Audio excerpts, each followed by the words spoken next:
How do I run a business on 1 hour a week? I put a CEO in place, or I find a great partner who is the CEO of the operating entity of the business, and I coach them. You got to do that 80-20 thing. Get rid of 80% of the stuff you're doing every year. Hand it off, employ someone, do something so that you're more effective as a CEO in your organization. Remember, being a $100 million CEO, a lot of it is about what you say no to. For you to be a $100 million entrepreneur, I'm going to break it down two different ways. The first, from operator to owner, the CEO's real job when you're building a $100 million business. Learn how to shift from doing the leading and embracing the four hats of a CEO, visionary, builder, leader, investor. You'll get it on today's episode. So what's the CEO's real job when you're building a $100 million company? If you're becoming that $100 million entrepreneur, what do you need to do? Well, first of all, let's understand that most operators stay stuck as operators, okay? They're not really entrepreneurs. They're not even just business owners at this point. Business owners own one business. An operator works in one business. Entrepreneurs build capital value assets and ultimately build multiple companies. I jokingly said to someone one time, listen, I don't want to be the CEO. I want to employ CEOs. There's a big difference in the mindset of having CEOs run my business. How do I run a business on 1 hour a week? Really simple. I put a CEO in place, or I find a great partner who is the CEO of the operating entity of the business, and I coach them. Ultimately, what you want to do is be the coach of the CEO of your company, the GM, the MD, whatever title you want to give that person running the business. One day, you want to be able to, 1 hour a week, have a conversation with them and coach them on the success of the business. Read the numbers, 1 hour a week. Now, the roles of a CEO when we're building a $100 million business, for you to be a $100 million entrepreneur, I'm going to break it down two different ways. The first, okay, visionary. You got to set the direction. You got to be the one who comes up with the vision and sells the vision and communicates the vision. And you got to do that day in, day out, week in, week out. I run town halls. I do weekly training sessions with my people. All of this now, obviously technology makes this easy to do all over the world. Given that ActionCOACH, we now have offices in 84 countries at the time of this filming, it's really important for me to stay in communication with everybody, and technology allows me to build that vision.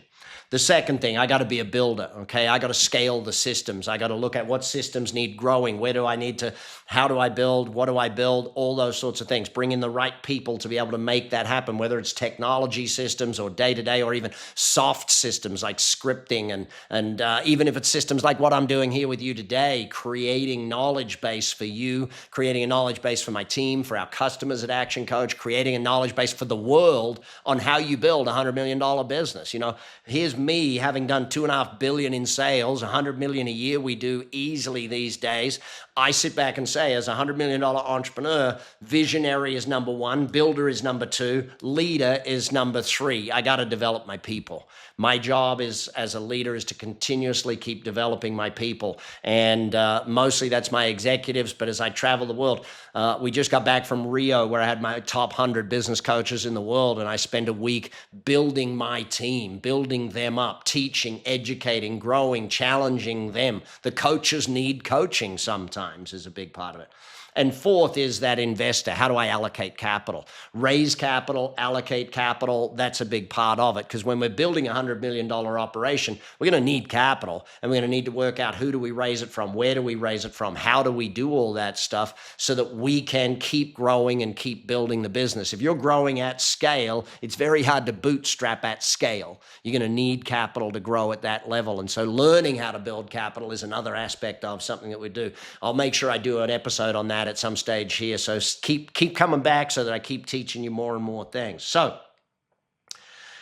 what should you never delegate as a CEO? Vision, culture, key people, key hiring decisions. You as a CEO want to be a part of those sorts of things. Setting the goals, setting the vision, the strategic planning, those are a big part of it. Defining the culture. Yes, you can get input from everybody, but ultimately it's down to you to make the call. Ultimately, it's down to you to hold everyone accountable for living the culture of the organization. So really big part of it. If I look at this is the second way I want to break down the job of a CEO in time, okay? How do I break it down in time?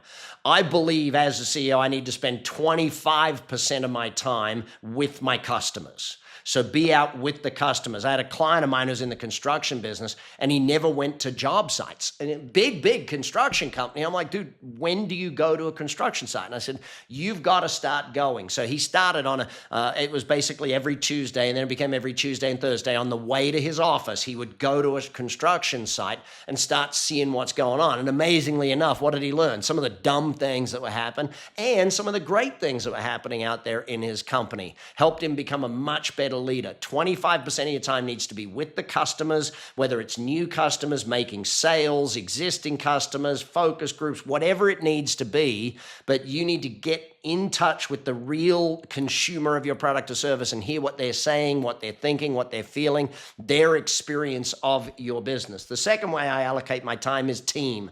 I want 25% of my time to be with my team, okay? When you think about training them, working with them, coaching them, asking them for feedback, because it's not just a one-way street with your customers. It's not a one-way street with your team members. It's a two-way street. When I'm with my team, I'm learning as much as they are. You know, I'm learning from them. I'm listening to them. When they ask me questions, just the other day, I had a Zoom call with my master coaches from around the world, asking them some questions about what's going on, where's this at, where's that at. And when I had those 30 people in the room, I was getting more knowledge than they were because I'm learning from them. They're on the ground every day. They're teaching me what's going on in the company, but I'm learning and helping educate them at the same time. Third area is numbers. I want to be in the finance, in the marketing. I want to be in those things, knowing the numbers. I want to get drilled deep. Where is the profit? Where did we hit this? Where did we not hit this? Why is this there? What's that? I got to spend a quarter of my time in the numbers, and that's not just finance, that's marketing as well, but it's also employee engagement scores. It's also net promoter scores. The numbers are where you will find a lot of the answers. And today's world, dang, it's so fast to throw your numbers into an algorithm or a GPT of some sort and say, okay, help me understand what's going on here. And boom, it shoots out to you what's going on in the organization. The fourth area is the future.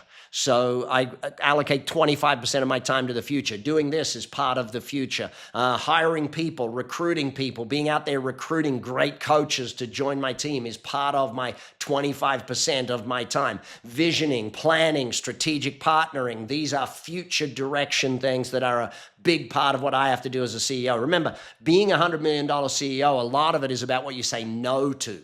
Yes, you got to learn how to work with the board. They're part of your team. You got to learn how to work with your senior people, your investors, your strategic partners. You got to learn all of that stuff. But how much you say no to is a massive part of your success as a CEO. In fact, I'll give you a hint. Great executive assistant or personal assistant or both, if you're in that level of business, that's going to save you a lot, because once you define to them, where does my time get allocated, they allocate it strictly.